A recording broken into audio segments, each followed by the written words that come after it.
If you work as a manufacturing facilities engineer, installing a new piece of equipment can be as complex as the machinery itself. From prep work to alignment and testing, it's your team's job to put it all together. That's why it's good to have Grainger on your side. With industrial-grade products and next-day delivery, Grainger helps ensure you have everything you need close at hand through every step of the installation. Call 1-800-GRAINGER, click Grainger.com, or just stop by. Grainger, for the ones who get it done.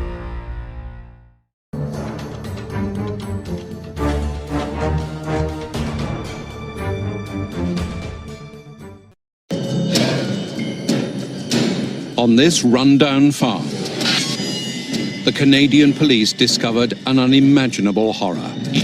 This is the largest serial killing investigation in North America. A slaughterhouse for human beings. There was DNA all over the farm, body parts in the form of bones and teeth and partial jawbones. For more than a decade, a predator had hunted women in Vancouver. The killing, the dismembering, it was just a process he really enjoyed. The skulls were bisected with a reciprocating saw, which he used in his slaughterhouse on the pigs. At the time of his capture, the number of dead and missing women was staggering. He was going for an even 50 as far as the number of victims were concerned. His shocking crimes earned him the name The Butcher. Robert Willy Pickton, Vancouver's most prolific serial killer.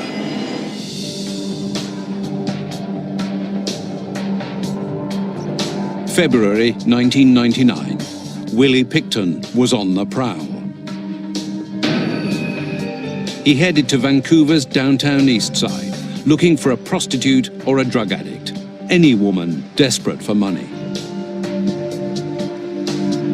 He spotted a young cocaine addict and offered to buy her drugs. Once ensnared, he took her back to his trailer.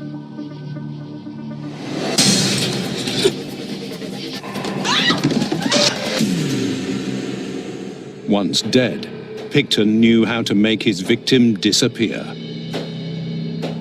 Willy was suspected of literally butchering the women like the animals or the pigs that he butchered.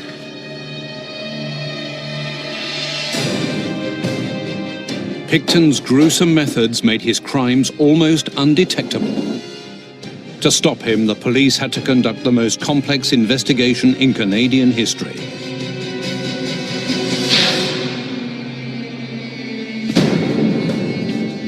Robert William Pickton was born on the 24th of October 1949. His parents, Leonard and Louise Pickton, ran a pig farm in Port Coquitlam, 15 miles east of Vancouver. On the farm, the family raised, slaughtered and butchered livestock. The life on their farm was very primitive. The animals were always allowed to run in and out of the Pickton house. Willy's older sister, Linda, lived with relatives in Vancouver because his father believed that a pig farm was no place for a girl to grow up. Willy and his younger brother, David, stayed behind to work. And their demanding mother made sure that the boys stayed on task. She really was a tyrant. She ran the roost. The kids worked very, very hard. And she had this distinctive voice. She'd shout at the kids and say, "You kids get out here right now!" And she'd screech at them. For Louise Pickton, pigs came first, and cleanliness wasn't a concern. The Pickton children were famous for stinking of manure and of pigs and unwashed clothing and unwashed bodies. When they got on the school bus in the morning, children didn't want to sit near them, and they called him Stinky Piggy. Willy struggled at school. His teachers labelled him slow, and he was given special lessons. He and his brother tried to escape school in any way possible. They would come back home and sneak into the house and hide under their beds. And they would stay there all day until school was out, so that their parents wouldn't know that they had skipped. Friendless, the young Willy focused on farm work, especially caring for the family's livestock. When he was 11 years old, Willy used his savings to buy a calf at auction. The animal became his pet, and only friend. He just really loved the calf. Every day he would come home and nurture it, take care of it, feed it. One day he came home and the calf was missing. Willie went to his mother, and she was very brisk with him and said to go down to the barn. He went down to the barn and found that the calf had been slaughtered. He was hysterical. That numbed out any feelings he ever had for human connection and for understanding that he could love or to connect to someone. I think that was severed at that point. Willy continued to struggle in school, and in 1963 the 14-year-old dropped out. He found work as a butcher's apprentice, where he discovered a talent for dissecting animals. He knew how to saw them, where to make the incisions in the body parts, how to skin them. In short, he knew what he was doing. For the next 4 years, Willy kept up his chores and his apprenticeship. It was a relatively happy time for the 18-year-old. But life on the Pickton farm was rarely happy or normal for long. On the 16th of October 1967, Willy was taught a shocking lesson. Dave Pickton had just got his driver's license. He was 16, and he took the family truck out for a bit of a joyride down the road. The inexperienced driver accidentally hit a young boy walking along a country road.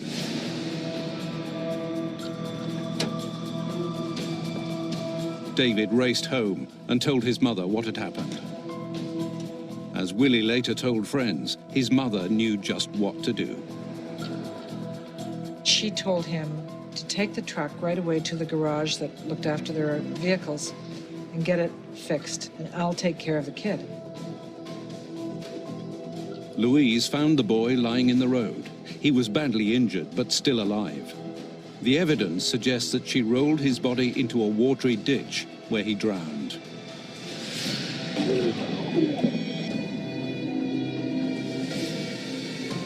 Although suspicious of the circumstances, the police ruled the death an accident. None of the Picktons were charged with a crime.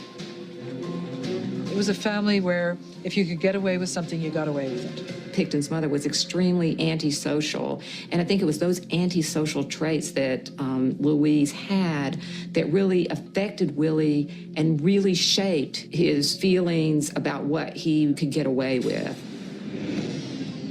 In 1970, just after his 21st birthday, Willy inexplicably left his apprenticeship.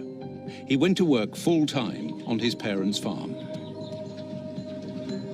There was really no one else but Willy to do the farm work. I think in the back of his mind, he thought, if I go out in the world, there's a possibility I'm going to fail. The feeling of being connected, maybe almost too dependent on his mother, I think that pulled him back towards the farm and gave him a feeling like it was a safer place to be. Willy continued to feed the pigs and shovel manure. And he added a few new jobs to his list. He'd go to auction and buy pigs, then bring them back to the farm and slaughter them. Willy's work often took him to West Coast Reduction, an animal waste disposal facility near downtown Vancouver. Willy was known to drop off barrels of materials at the rendering plant, which would take the materials and turn them into other products. After trips to the plant, Willy often visited a seedy neighborhood known as Low Track in Vancouver's downtown east side. The area attracted prostitutes and drug addicts. The downtown east side is probably the biggest concentration of human misery that exists in the developed world. I mean, there's nothing like it anywhere else in terms of the numbers of people that are down and out and never coming back. People are forced to support themselves through selling drugs, selling their bodies, stealing. At street corners and dingy bars, Willy could pay for companionship, affection, and sex. Things he couldn't get anywhere else. He spent large amounts of money on the girl, whatever she wanted, for like endless amounts. So when they returned, they would brag about him to their friends, that this guy is like a really good guy to go be with.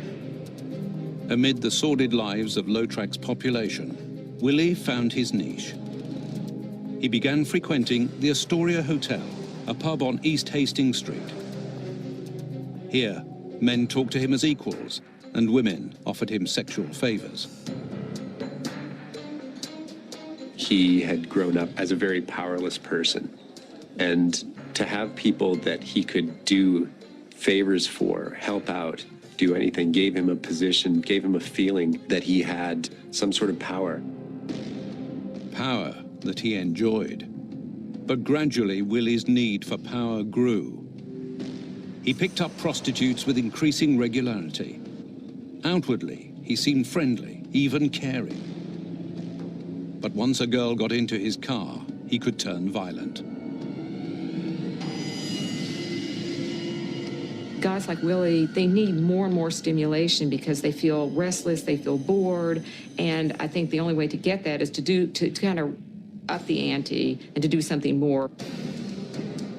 Willy Pickton's harsh childhood and dark desires were transforming him into a monster. And the women of Vancouver's low track would prove to be easy prey. He just did what he knew, and that was butcher and dispose of things. And you've got this recipe for murder that just doesn't end.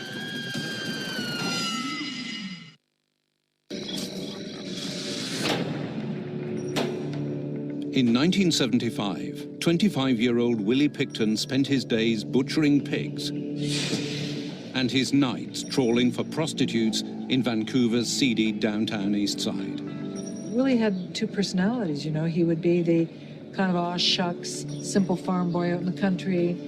In town, he was the big spender, the boss of the Astoria, handing out the money, handing out the drugs. He'd settled into a predictable, if not disturbing, routine.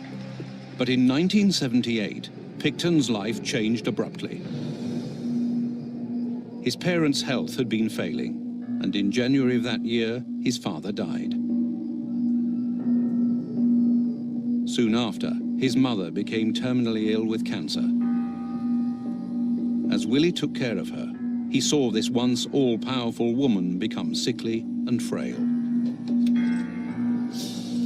He changed her diapers, he looked after her, he nursed her. And he also found that very traumatic. The most basic, primitive thing in the world is a relationship a child has with its mother. It's the first relationship, and it's one that is very hard to break. To have to care for her was probably one of the hardest things he had to do. In April, Willy's mother died, leaving the farm and slaughterhouse to her 3 children. The siblings split the modest inheritance, but Willy's brother and sister wanted nothing to do with the family business. They left the farm work to Willy. After all, butchering pigs was what he knew best. Willy's not the brightest guy in the world. He was dirty, and he lived like a pig, and his life revolved around pigs. I really don't think he enjoyed life on the farm, but he knew it was his responsibility, that it was something he had to do. There was a fear that he wouldn't succeed out in the bigger world. And there also might have been a feeling on his part that they did have this pig farm. It could be worth something someday, and it might be worth sticking around. Willy's brother Dave took over the main house, and Willy moved into a trailer on an isolated part of the property. He was still stuck on the farm, but for the first time in his life, Pickton could do whatever he wanted, whenever he wanted. He frequently entertained female guests. He'd bring women out to stay for a while, and he would teach them butchering skills, and they would go to movies, and they would go shopping. It was sort of this bucolic, nice life with one of these women after another. These friends of Willy's didn't mind his poor hygiene. Willy was such a distasteful character that he had to troll pretty low to get friends. Most of his friends and associates were people that wanted things from him. Pickton would often pay these women with money and drugs to clean his trailer or help around the farm. But they never had sex with Willy, and he wanted it badly. One evening in 1980, Pickton was cruising the streets of East Side. he spotted a young girl on Hastings Street. According to the girl, Willy picked her up in his truck and, as she later told a journalist, he quickly turned violent. She was a 14-year-old that he picked up in his car in downtown Vancouver and attacked her with a knife. And he raped her and threw her out into a parking lot. He really saw the prostitutes as no better than the pigs. Maybe they were sort of lowlifes to him, people that you could do things to. Him getting away with it just sort of furthered the thrill. Despite this seemingly newfound lust for violence, this alleged attack seemed to satiate Willy's desires. For over a decade, he resumed his routine of days on the farm and nights on the town.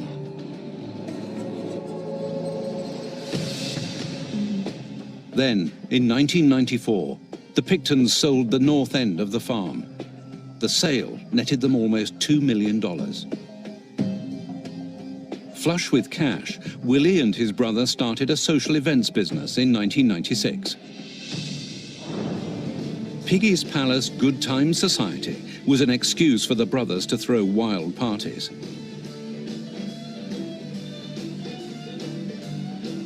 There would be literally hundreds of people, sometimes as many as 1,800 people had showed up. Willy often took prostitutes from Low Track to Palace parties. Afterwards, they'd go to his trailer.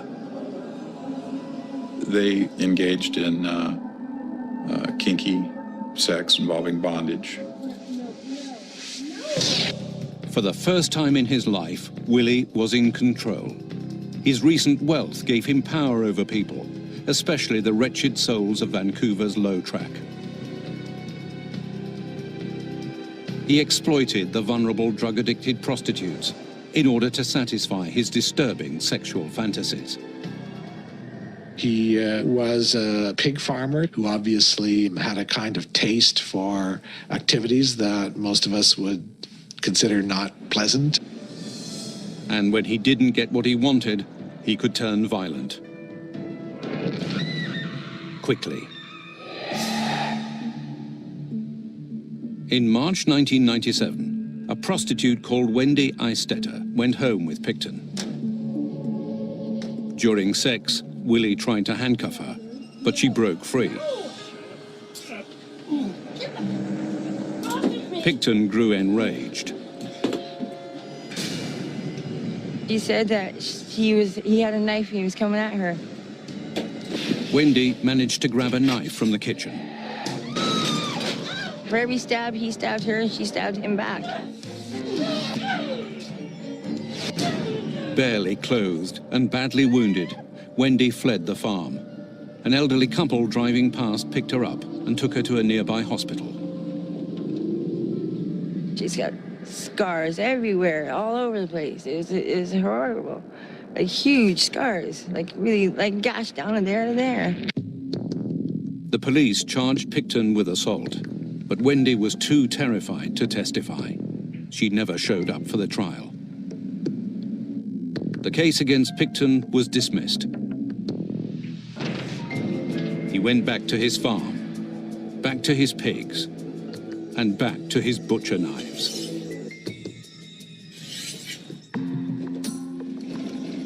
In August 1997, Pickton returned to the seedy Low Track.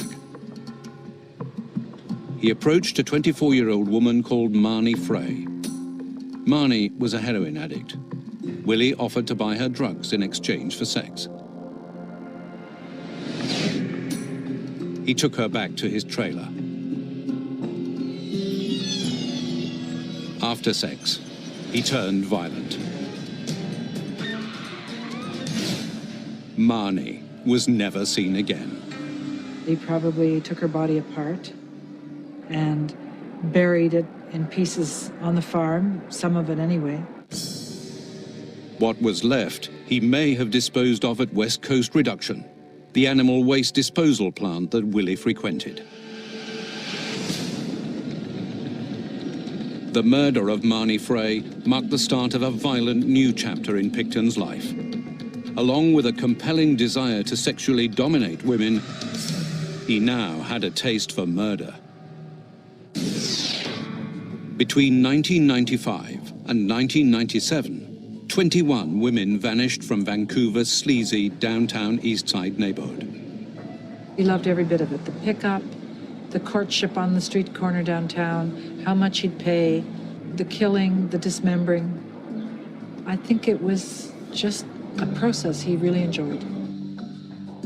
No one suspected that Willie Pickton was luring women to his pig farm and slaughtering them. Serial killers generally need a bigger and bigger thrill, and so they escalate their violence. When you see that with Willie, you see that he went from going to have sex with prostitutes to bringing them to his home, to raping someone, to killing. In 1998, 9 more women vanished.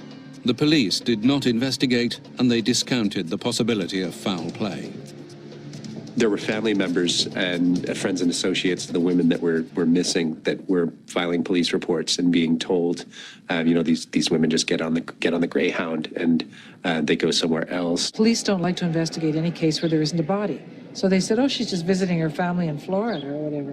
They didn't want to take these cases seriously. But the prostitutes and drug addicts on Vancouver's Skid Row knew that they were being targeted.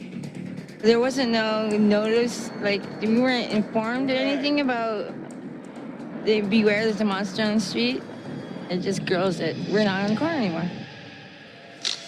Elaine Allen ran a shelter that provided food and social services to women who worked the streets. It was horrifying watching women going missing. We were so aware of it. I think we all felt so powerless to do anything about it. Allen reported several disappearances, but the police didn't follow them up. We were just constantly rebuffed and told that, well, this woman typically takes off and she'll take off with a John and, she's fine. I'm sure she's just fine. The Vancouver police wouldn't even say serial and killer in the same sentence. They would say, well, what do you expect? These women will get in a car with a stranger. So who knows where they are? Sort of a shrugging of the shoulders kind of attitude. Women from Low Track continued to go with Willie Pickton, partly because of the money he gave them, and partly because he had developed a reputation for being a nice guy. He even maintained friendships with a few women. I don't think it's surprising that a serial killer has another life. It's not a simple direction that every woman that they encounter they must kill. It's more complicated than that.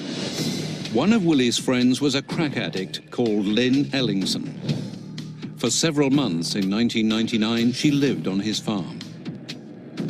After getting high in Willie's trailer one night, Lynn fell asleep. Something had awakened her that night, and she looked out and saw light coming from the slaughterhouse. Curious, she went outside to take a peek in and see what was going on.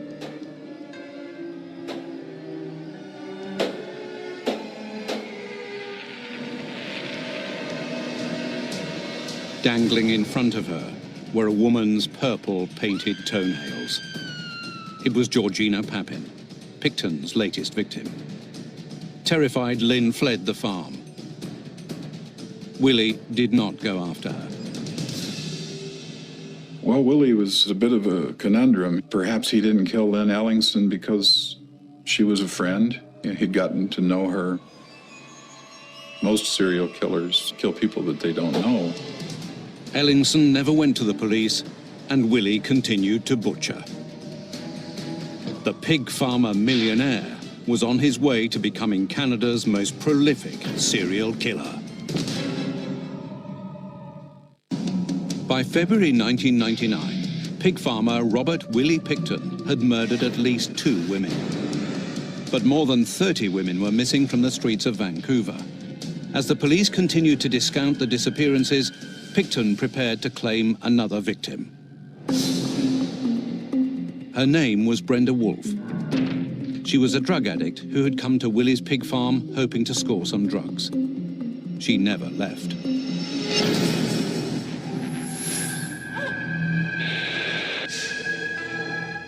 He typically bound his victims or handcuffed them and strangled some victims, either with wire, with a belt.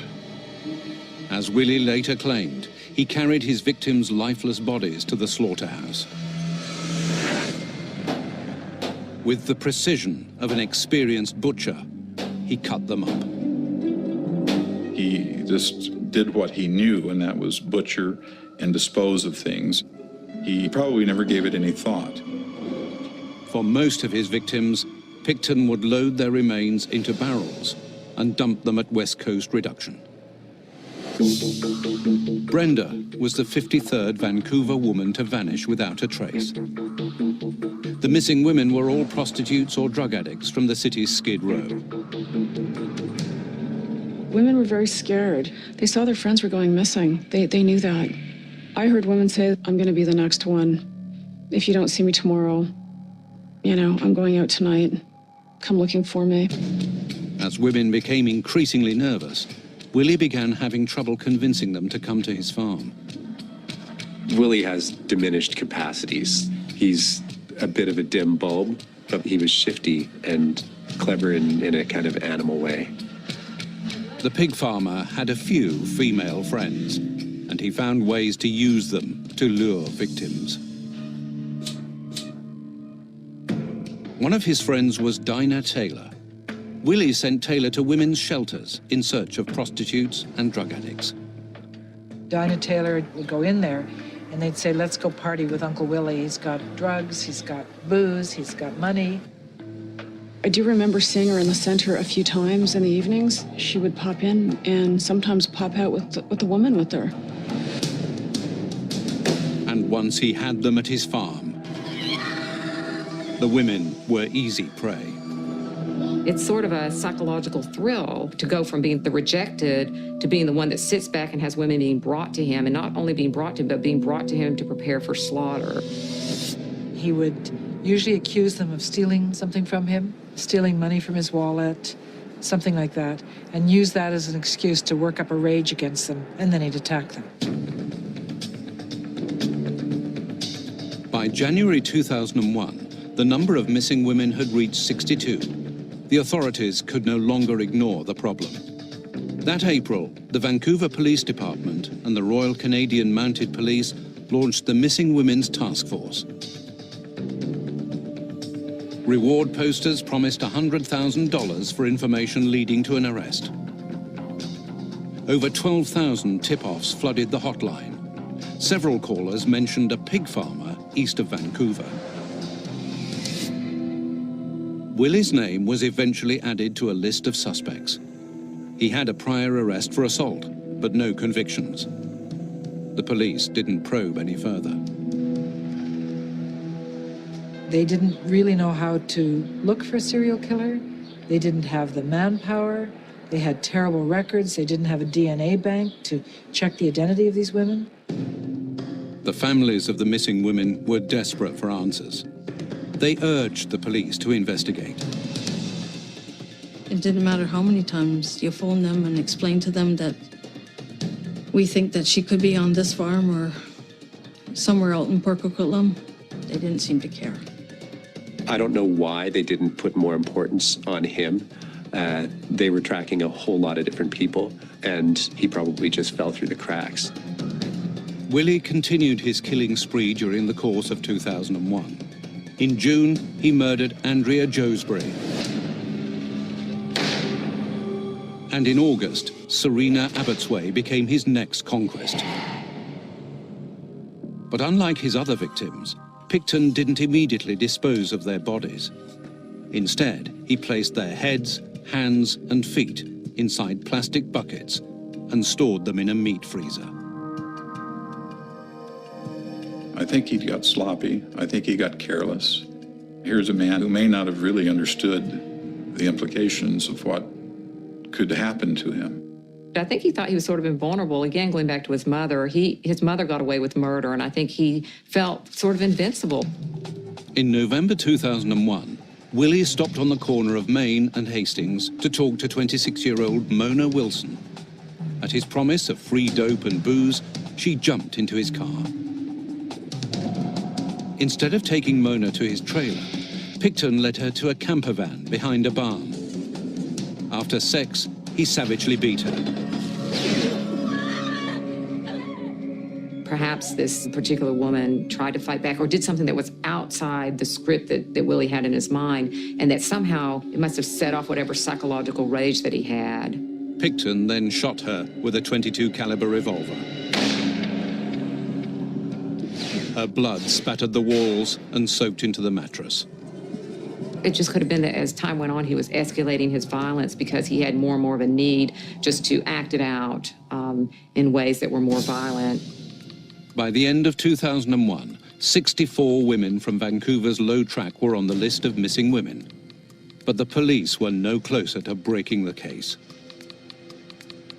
Finally, on the 1st of February 2002, investigators got an unexpected lead. A truck driver who occasionally worked at the Pickton farm told an officer that he'd once seen illegal weapons in Willy's trailer. Curious to learn more about a potential murder suspect, the police obtained a search warrant.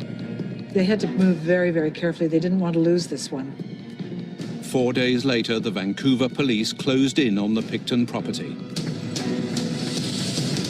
Their gruesome discoveries would trigger the largest forensic investigation in Canadian history.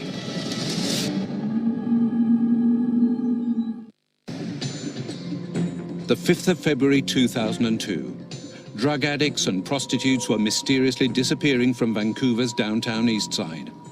What the police didn't know was that one man had murdered at least 6 of these women and sadistically butchered their corpses. But a confidential tip-off was about to lead to an unexpected break in the case. Armed with a search warrant, the police were preparing to raid Robert Willy Pickton's pig farm. Their search was for illegal weapons, but they soon found much more than that.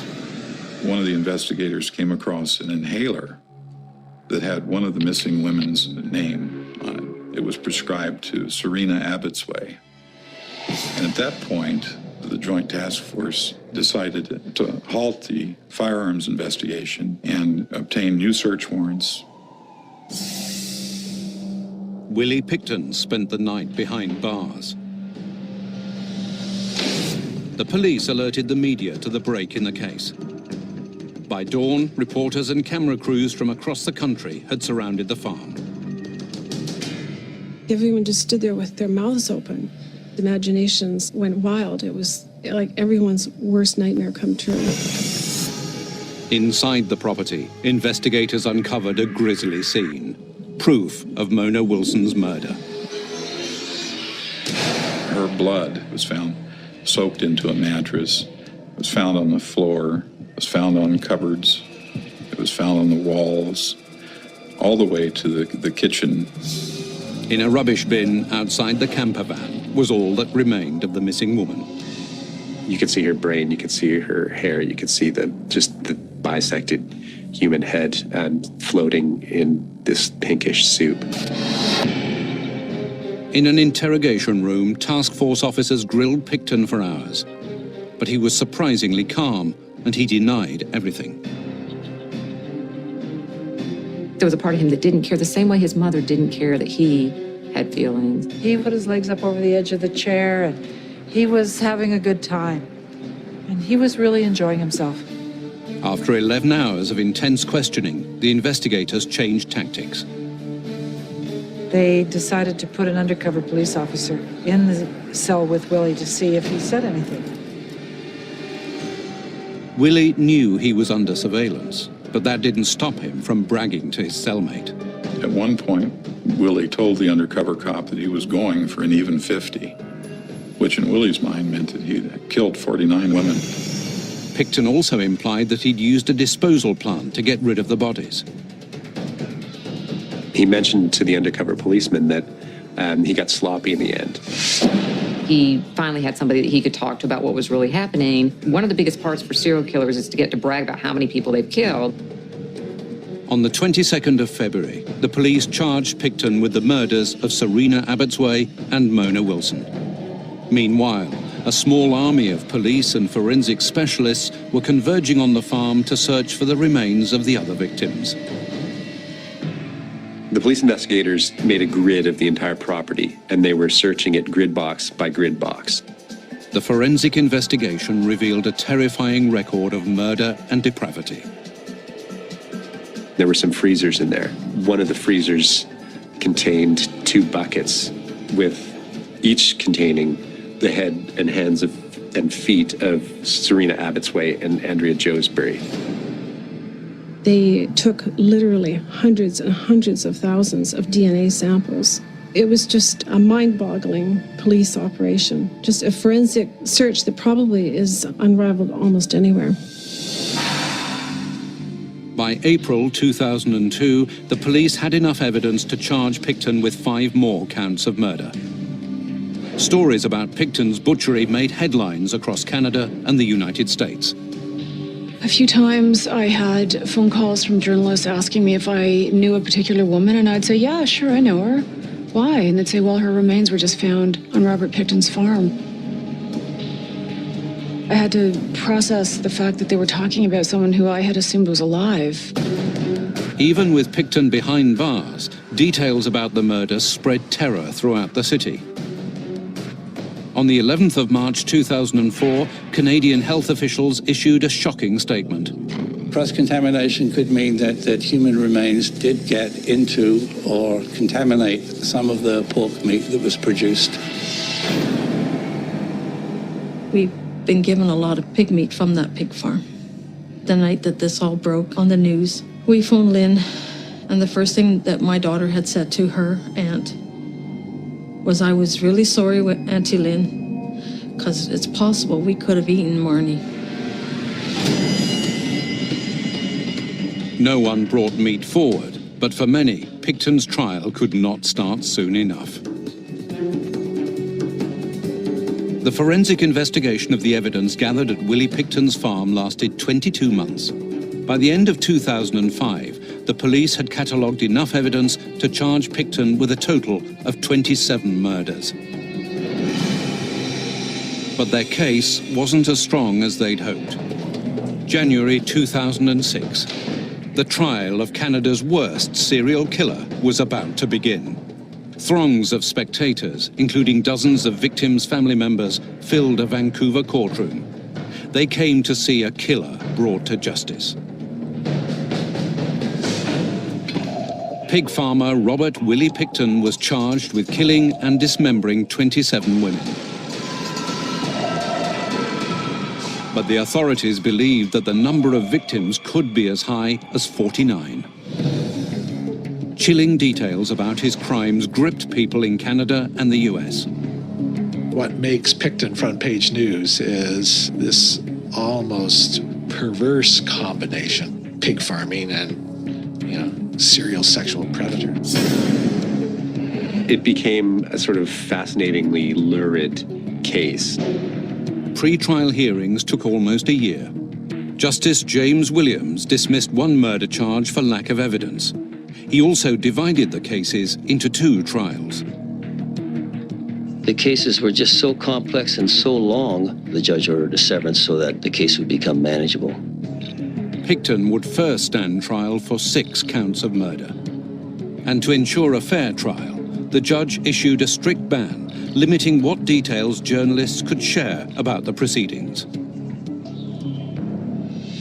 The first trial began on the 2nd of January 2007. Inside the new Westminster Supreme Court, family members came face to face with the man that many called the Butcher. He's always got a smirk on his face. He just gives me the creeps when I'm in the courtroom. He just gives me the creeps. Willy Pickton pleaded not guilty to murdering Marnie Frey, Serena Abbotsway, Georgina Papin, Andrea Joesbury, Brenda Wolfe, and Mona Wilson.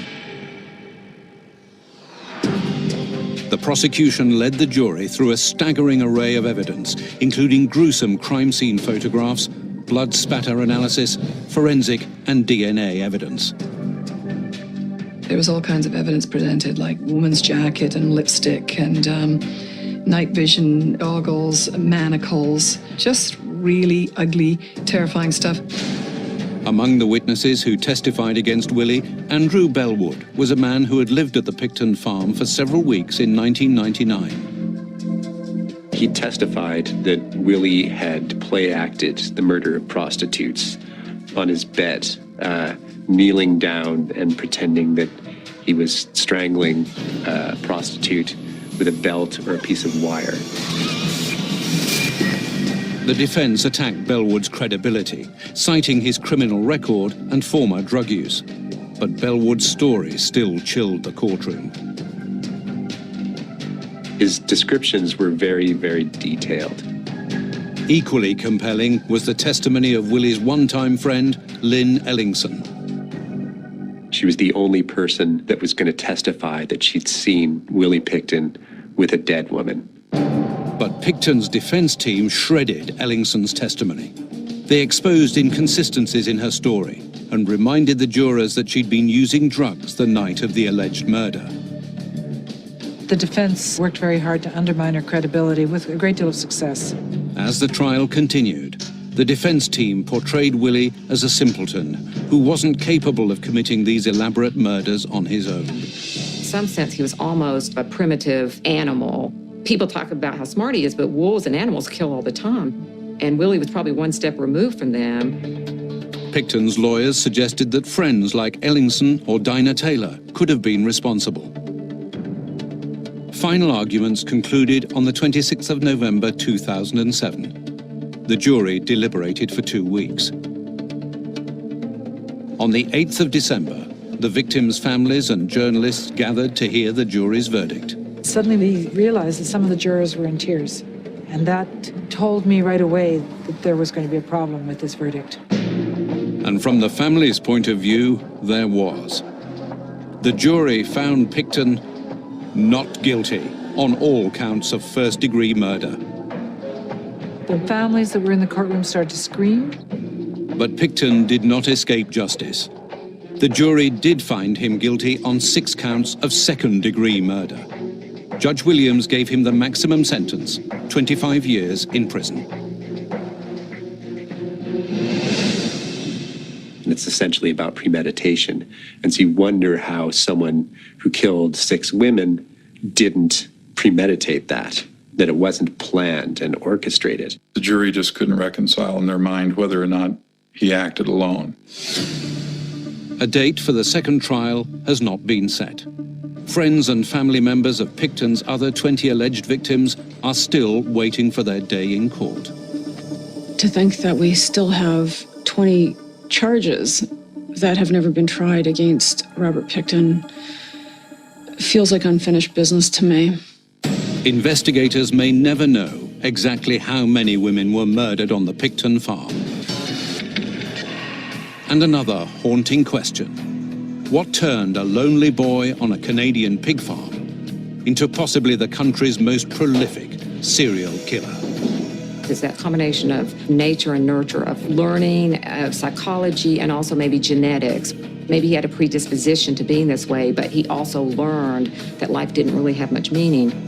I know a lot of women on the downtown east side who would say, just let him walk, just let him be free for 5 minutes and we'll deal with him.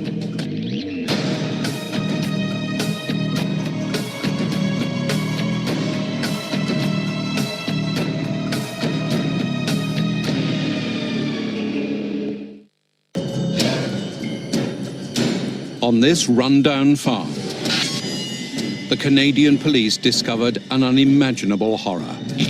This is the largest serial killing investigation in North America. A slaughterhouse for human beings. There was DNA all over the farm, body parts in the form of bones and teeth and partial jaw bones. For more than a decade, a predator had hunted women in Vancouver. The killing, the dismembering, it was just a process he really enjoyed. The skulls were bisected with a reciprocating saw, which he used in his slaughterhouse on the pigs. At the time of his capture, the number of dead and missing women was staggering. He was going for an even 50 as far as the number of victims were concerned. His shocking crimes earned him the name The Butcher. Robert Willy Pickton, Vancouver's most prolific serial killer.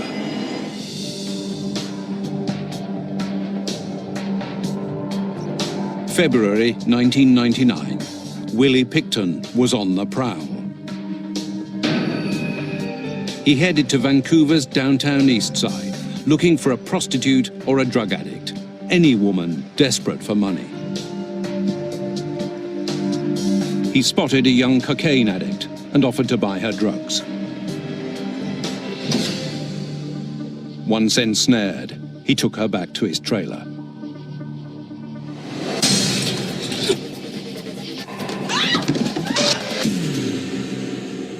Once dead, Pickton knew how to make his victim disappear. Willy was suspected of literally butchering the women like the animals or the pigs that he butchered.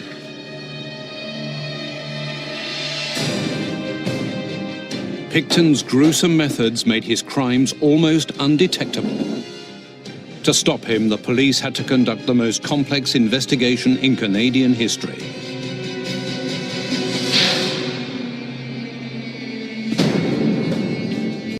On the prowl. He headed to Vancouver's downtown east side, looking for a prostitute or a drug addict, any woman desperate for money. He spotted a young cocaine addict and offered to buy her drugs. Once ensnared, he took her back to his trailer.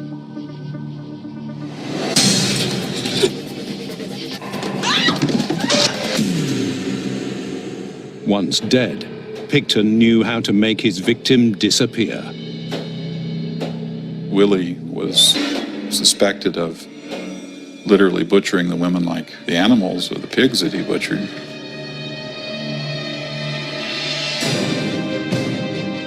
Pickton's gruesome methods made his crimes almost undetectable. To stop him, the police had to conduct the most complex investigation in Canadian history.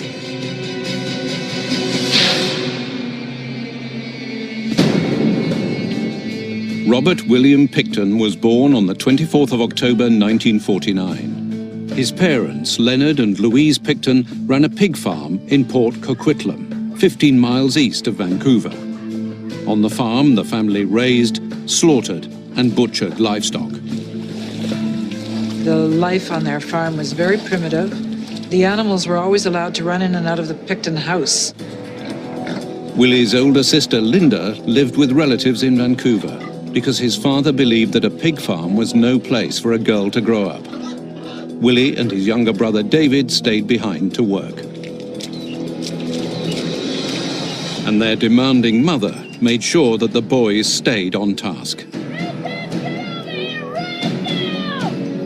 She really was a tyrant. She ran the roost. The kids worked very, very hard. And she had this distinctive voice. She'd shout at the kids and say, "You kids get over here right now!" And she'd screech at them. For Louise Pickton, pigs came first, and cleanliness wasn't a concern. The Pickton children were famous for stinking of manure and of pigs and unwashed clothing and unwashed bodies. When they got on the school bus in the morning, children didn't want to sit near them, and they called him Stinky Piggy. Willy struggled at school. His teachers labelled him slow, and he was given special lessons. He and his brother tried to escape school in any way possible. They would come back home and sneak into the house and hide under their beds. And they would stay there all day until school was out, so that their parents wouldn't know that they had skipped. Friendless, the young Willy focused on farm work, especially caring for the family's livestock. When he was 11 years old, Willy used his savings to buy a calf at auction.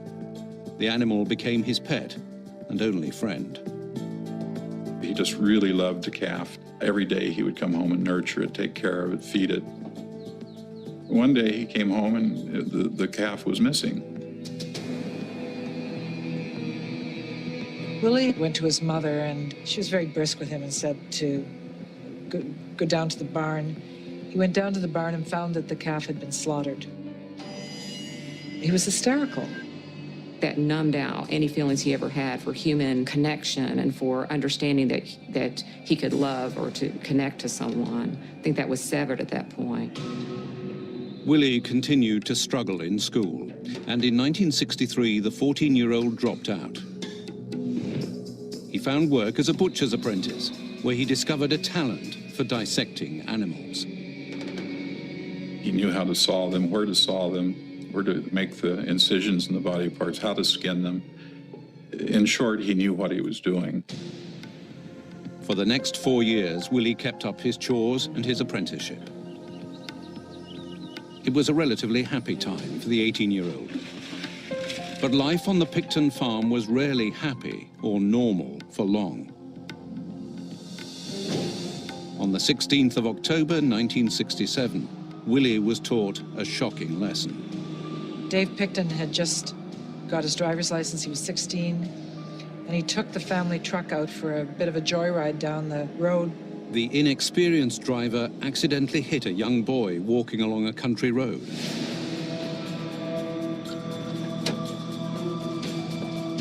David raced home and told his mother what had happened. As Willy later told friends, his mother knew just what to do. She told him to take the truck right away to the garage that looked after their vehicles and get it fixed, and I'll take care of the kid. Louise found the boy lying in the road. He was badly injured, but still alive. The evidence suggests that she rolled his body into a watery ditch where he drowned.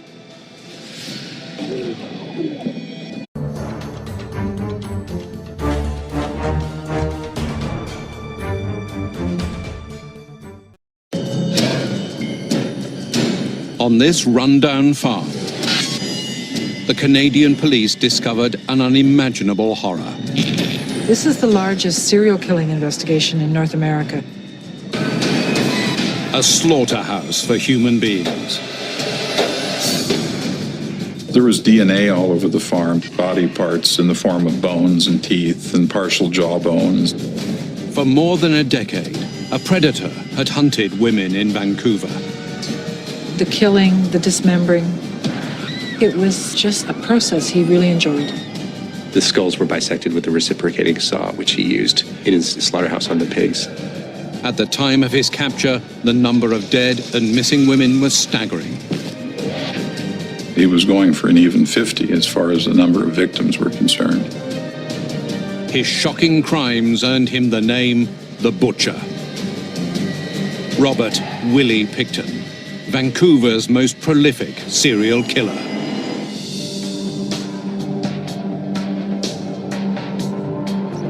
February 1999, Willy Pickton